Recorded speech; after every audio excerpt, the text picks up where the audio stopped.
स्वामी विवेकानंद जी ने कहा है कि arise awake stop not till the goal is reached. उठो जागो जब तक मत रुको, जब तक तुम्हें अपना लक्ष्य प्राप्त नहीं हो जाता। और बोला तेरे गिरने में तेरी हार नहीं, तू इंसान है अवतार नहीं। गिर उठ चल दौड़ और भाग, तू कई बार गिरेगा लेकिन हर बार नहीं। नमस्कार प्यारे बच्चों, देखो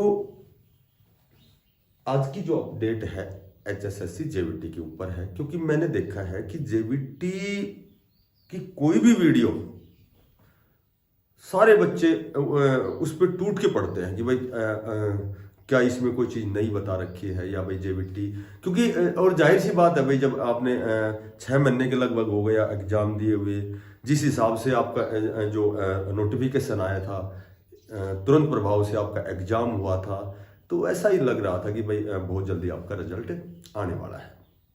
लेकिन कहीं ना कहीं उसमें इतना विलंब हो रहा है, देरी, इतनी रुकावट क्यों है, इसमें क्या बाधा है, ठीक है। तो लगभग देखो आज की जो वीडियो है उसका केवल एकमात्र कारण ये है बनाने का कि कम से कम 15 से 20 कमेंट इकट्ठे हो जाते हैं, तो फिर वो वीडियो बनानी पड़ती है।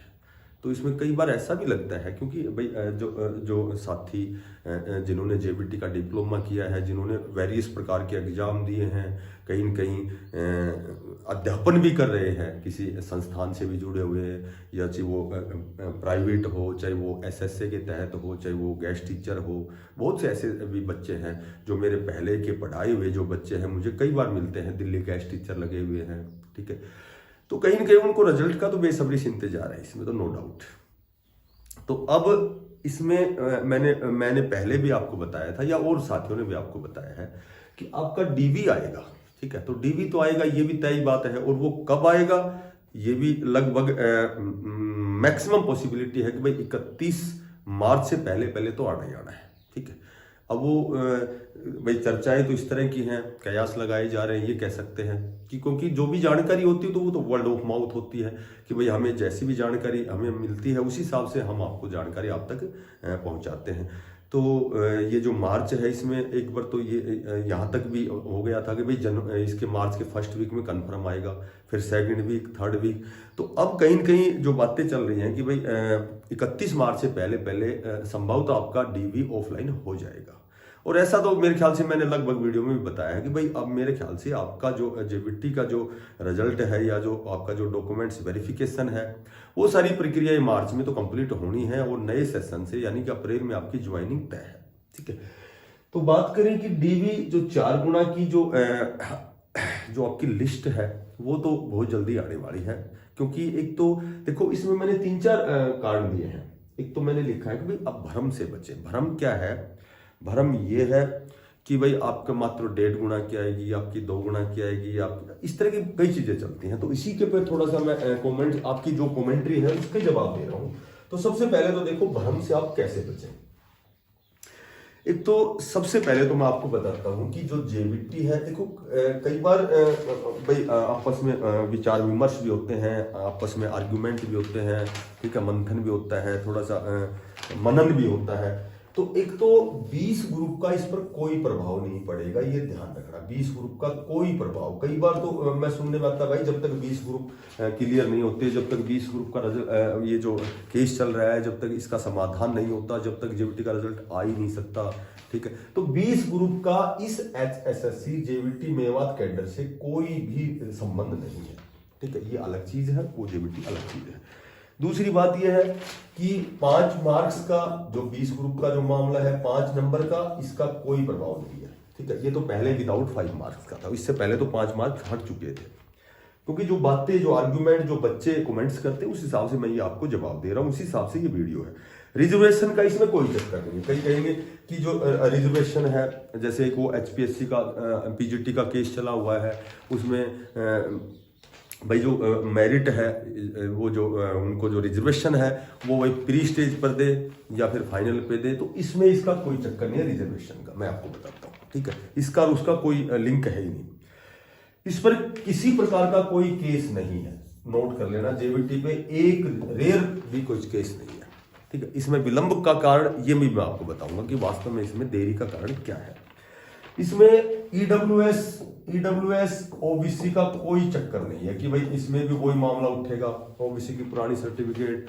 देखो जब जेवीटी के फॉर्म अप्लाई हुए थे तो उस समय पहले ही ऑलरेडी उसमें मेंशन किया गया था कि ओबीसी की जो नई सर्टिफिकेट है, जो 1 साल का जिसमें फाउंडेशन टाइम पीरियड होता है, तो उसमें जितने भी साथियों ने एग्जाम दिया है सभी के पास बिना, यानी कि पुरानी ओबीसी से तो मेरे ख्याल से वो सबमिट ही नहीं हुआ था इस तरह से, तो वो लगभग ओबीसी का ईडब्ल्यूएस का इसमें किसी प्रकार का कोई केस नहीं है, क्योंकि सभी की नई सर्टिफिकेट थी। जो भी कंडीशन के हिसाब से 1 साल की जो भी कंडीशन जो होती है ओबीसी ईडब्ल्यूएस की, कि भाई जैसे मेरे ख्याल से 1 अप्रैल से 31 मार्च के बीच का समय होता है, उसके बाद में फिर 1 अप्रैल के बाद में दोबारा बनाना पड़ता है।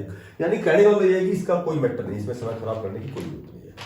बात यदि हम करते हैं, देखो ये मैंने पहले भी कई बार वीडियो में बताया है कि भाई इसमें प्रभाव भी पड़ेगा। इफेक्ट क्या पड़ेगा इसमें? इफेक्ट ये पड़ेगा कि इसमें रिपीट का मामला कंफर्म होगा, ये मैंने पहले भी बताया था आपको। रिपीटेशन का मामला जरूर होगा, ठीक है। रिपीट का मतलब क्या होता है कि जो भी वेरियस प्रकार के जो डिपार्टमेंट में जो कैंडिडेट चले गए हैं तो एग्जाम उन्होंने भी दिया, ठीक है, तो इसलिए रिपीट का मामला जरूर पड़ेगा। देखो केवीएस का रिजल्ट आया है, केवीएस वाले जो चले गए उन्होंने भी एग्जाम दिया है। चंडीगढ़ शिक्षा विभाग वालों ने भी एग्जाम दिया, चंडीगढ़ तो चूंकि हरियाणा में ही है, ठीक है। उसके बाद पुरानी पीजीटी की भर्ती थी, उसका भी फर्क पड़ेगा। उसके बाद पीजीटी पुरानी भर्ती के जो वेटिंग लिस्ट 3-4 आई है, 2 संस्कृत की आई है, इंग्लिश की आई है, उनका भी फर्क पड़ेगा क्योंकि उन्होंने जेबीटी का एग्जाम दिया है। 24,000 का जो रिजल्ट आया है जिसमें ग्रुप नंबर 56 था, उन जो बहुत अच्छी पोस्टों पर इन्होंने भी जेबीटी का दिया है और लोकल की वजह से उन्होंने यहाँ ज्वाइन भी कर लिया है, उनका भी फर्क पड़ेगा, ठीक है। जो अब बात करें कि और भी फर्क पड़ेगा, और फर्क क्या पड़ेगा कि देखो बाद में जो फर्क पड़ेगा, फिलहाल तो ये जो अभी रिजल्ट आएगा डीवी आएगी उसमें तो ये रिपीट का मामला होगा, लेकिन आगे भी थोड़ा सा फर्क पड़ेगा।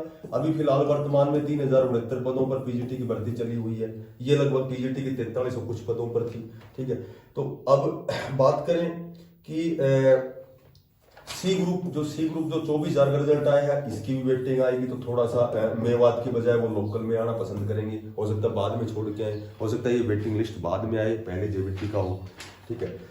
तो उसके बाद में टीजीटी है, टीजीटी के बहुत बड़े पदों पर, क्योंकि 7471 पद थे जिसमें केवल 5800 की लिस्ट आई थी, उसमें भी लगभग 2400 कुछ कैंडिडेट तो ऐसे हैं जो पद रिक्त है, ठीक है। तो कहने का मेरा मतलब ये है कि इसमें फिलहाल तो फर्क पड़ेगा, थोड़ा सा बाद में भी पड़ेगा। तो अब हम बात करते हैं लेट होने का कारण। यदि बात करें कि लेट क्यों हो रहा है, तो इसके मैं आपको बताता हूं, इसमें किसी प्रकार की कोई भी अड़चन, व्यवधान, रुकावट, बाधा कुछ नहीं है। इसमें केवल और केवल HSSC की व्यस्तता है, केवल HSSC की व्यस्तता समझते हो कि बिजी शेड्यूल है। क्यों है? क्योंकि लगभग 2024 की सभी भर्तियों में केस चल रहे हैं, ठीक है। तो आज भी किस तारीख को 20 ग्रुप का डेट है, तो ऐसे महीने में जब 30 दिन होते हैं तो 30 ही तारीख होती है, कभी किसी केस की, कभी कोई केस, कोई भी भर्ती उठाओगे तो लगातार पता नहीं कितने, एक दिन मैंने सुना था कि पता नहीं 108 केस हैं, कितने केस हैं, ठीक है। तो इसमें ये केवल व्यस्तता के कारण कि थोड़ा सा बिजी शेड्यूल है इस वजह से, ठीक है। बाकी इसमें कोई किसी प्रकार का कोई कारण नहीं बनता, ठीक है। बाकी इस जेबीटी का किसी भी HSSC की भर्ती से कोई भी आपस में लिंक नहीं है कि भाई फलाना ये इसमें कैटेगरी का है, रिजर्वेशन का है, 5 नंबर का है, इस तरह की कोई चीजें नहीं। हाँ, रिपीटेशन का मामला होगा, ये मैं आपको बताता हूँ, आगे आप देखेंगे होगा। और आपकी जो डीवी की लिस्ट है, आपकी डीवी की लिस्ट है, बार बार कितने भी कमेंट्स करो, कितने भी पर्सनल फोन करो, आपको मैं बताता हूं कि रियली आपका नए सेशन में तो ज्वाइनिंग श्योर एंड सर्टेन है। अब वो डीवी की ऑफलाइन की लिस्ट 4 गुना की लगभग तो आएगी, क्योंकि ये रिपीट के कारण ही आएगी, ठीक है। कोई ऐसा चक्कर नहीं है 1.5 गुना की आएगी, ये तो 2 गुना की, ऐसा नहीं है। आप देखेंगे यदि 4 गुना की आएगी, जब भी 2 गुना तो कम से कम यहाँ आपको अपसेंट मिलेंगे। जब आप डॉक्यूमेंट्स वेरिफिकेशन करवाने जाओगे तो आप खुद ही देखोगे इस चीज को। तो आपकी लगभग मार्च में 31 मार्च तक जो सबसे पहला जो रिजल्ट आएगा वो डी ग्रुप वेटिंग और जेबीटी 2 ही रिजल्ट है। टीजीटी वेटिंग भी आ सकता है 31 मार्च तक, ठीक। तो अब जो भी कमेंट्स में या पर्सनली तो कट ऑफ वही रहेगी। आप खुद देखेंगे कि जब आपकी डीवी की लिस्ट आएगी तो वही मैंने 68 से 73 तक बता रखी है, और जनरल में 75 क्वेश्चन तक आप देखना कि इतनी चीजें पैरेलल में है कि ये मैक्सिमम भाई अगर कोई कारण और ही दूसरा है, यदि फेयर एग्जाम है, यदि वास्तव में एग्जाम के अकॉर्डिंग यदि हम कट ऑफ देखते हैं तो इससे ऊपर जाने नहीं है, ठीक है। और बाकी कोई अन्य कारण है, कोई दूसरा कारण है, तो फिर वो तो उसके लिए आप भी भाई उत्तरदायी नहीं है और मैं भी उत्तरदायी नहीं हूँ। बाकी ये 75 क्वेश्चन जिसके ठीक है, हालांकि होना तो ये चाहिए था कि HSSC की सभी भर्तियों में जो रिवाइज आंसर की आती है, क्योंकि 1 2 3 क्वेश्चन ऐसे होते हैं, मैक्सिमम 2 तो क्वेश्चन कह ही सकते हैं कि 2 क्वेश्चन ऐसे होते हैं कि जो HSSC के आंसर अलग होते हैं, और हमने कहीं जो पाठ्यक्रम है, कैरिकुलम है, जो हमारी तैयारी है, जो बुक्स में हमने पढ़ा है, ठीक है। ऐसे तो नेट पे भी जब कई बार क्वेश्चन गलत आ जाते हैं, बुक में भी गलत हो जाते हैं, तो वो चीज़ एक अलग है। लेकिन NCERT की बुक में यदि हमने कोई क्वेश्चन पढ़ा है और वो हम अपने आप को ये समझते हैं कि भाई सही है, और वहाँ आंसर की में गलत है, तो कहीं के रिवाइज आंसर की देखो लगभग तो आती है। इस जेबीटी की क्यों नहीं आई, इसका कारण तो बताना जल्दबाजी है। अब यदि OBC का कोई भी साथी है, कोई भी EWS का साथी है, तो मैंने बताया था उनको कि भाई लगभग मैं कह सकता हूं कि 66 से मैंने बताया 71, यानी 71 क्वेश्चन तक डीवी में आराम से, और 2 क्वेश्चन और ठीक करो तो यानी कि फाइनल 73 तक, यही मैंने हमेशा बताया। और आप देखोगे रियली यदि एग्जाम जो कट ऑफ की कंडीशन होती है कि नंबर ऑफ कैंडिडेट कितने हैं, कंपटीशन कितना है, एग्जाम का लेवल कैसा है, टाइम कितना है, पैरेलल में कितनी भर्तियां हैं, तो ये सारी चीजें जब हम देखते हैं तो उसके बाद में तो कट ऑफ यही रहने वाली है। बाकी कोई कारण है तो देखो उस पर चर्चा हम कर नहीं सकते। SC जो है, शेड्यूल कास्ट है, इसमें मैंने आपको बताया था कि लगभग मैंने बताया था कि लगभग 70 और यहाँ फाइनल 71 तक कन्फर्म SC का। हालांकि मैंने 68 से पहले 73 से पहले 68 से 73 बता रखे हैं, तो इसलिए मैंने लास्ट जो क्वेश्चन है वो मान लिया, ठीक है। तो हालांकि 68 से 73 बहुत बेस्ट है जो डीवी के लिए, लेकिन कहीं न कहीं यदि ज्यादा से ज्यादा आप मानते हो तो 73 तक तो ये डीवी हो गया, और 2 क्वेश्चन थे, ये फाइनल सिलेक्शन हो जाएगा, आप खुद देखो। उसके बाद यदि हम बात करते हैं कि भाई वही ESM PWD के तो मैंने वही बता रखे हैं 63 से लगभग 68 तक, एक आध क्वेश्चन और जोड़ लो। और ये जो ESM के तो मुश्किल से 30-35 ही कैंडिडेट हैं, बाकी तो DESM है उनके जो डिपेंडेंट है, ठीक है। अब हम बात करते हैं कि जरूरी दस्तावेज में केवल एक ही दस्तावेज ध्यान रखना है, जो भी आपने फॉर्म फिलअप किया था।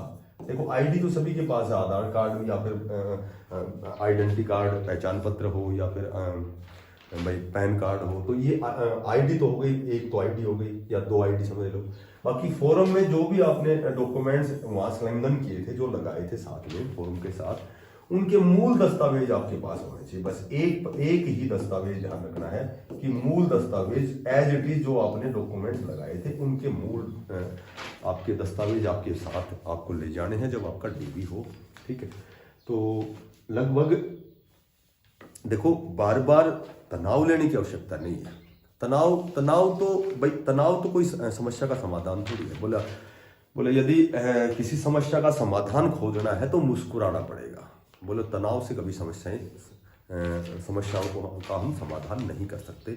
तो कहने का मेरा मतलब ये है कि आपकी डीवी की लिस्ट ऑफलाइन होनी है, ये सभी को पता है, 31 मार्च तक होनी है। बाकी तो आपको क्या करना है कि आपको केवल अपना प्रयास जारी रखना है, और प्रयास में गुणात्मक वृद्धि करनी है, टाइम्स में वृद्धि करनी है। आपको अपना जो भी आपका भाई जाहिर सी बात, आपका तो लक्ष्य केवल एक ही है कि हमें राष्ट्र का निर्माण करना है, ठीक है, हमें अध्यापक बनना है, हमें देश के कर्णधार तैयार करने हैं, बच्चे तैयार करने हैं, देश के विकास में अपना सहयोग देना है। तो मैं आपको फिर बताता हूं कि DSSB की बहुत जल्दी वैकेंसी जेबीटी की आने वाली है, KVS की आने वाली हैं, HSSC की भी भर्ती आएंगी, ठीक है।